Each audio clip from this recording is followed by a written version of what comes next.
Tous des avions obligés de faire demi-tour, Ariane 5 clouée au sol et des barrages routiers aux quatre coins du territoire. La grogne en Guyane change de braquet aujourd'hui avec cet appel à la grève générale voté à l'unanimité par les 37 syndicats.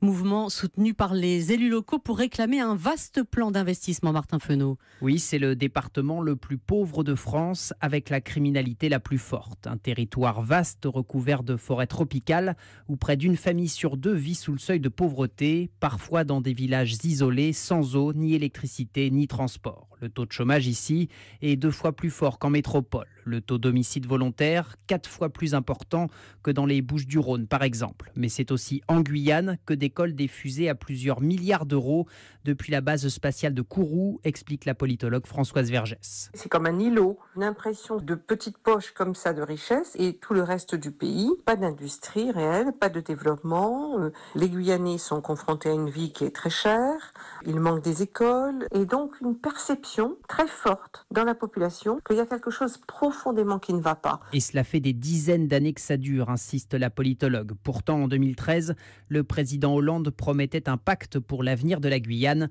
4 ans plus tard, il n'a toujours pas été signé. Martin Fenot et les Guyanais réclament la visite d'un membre du gouvernement et refusent de rencontrer la délégation qui leur a été envoyée.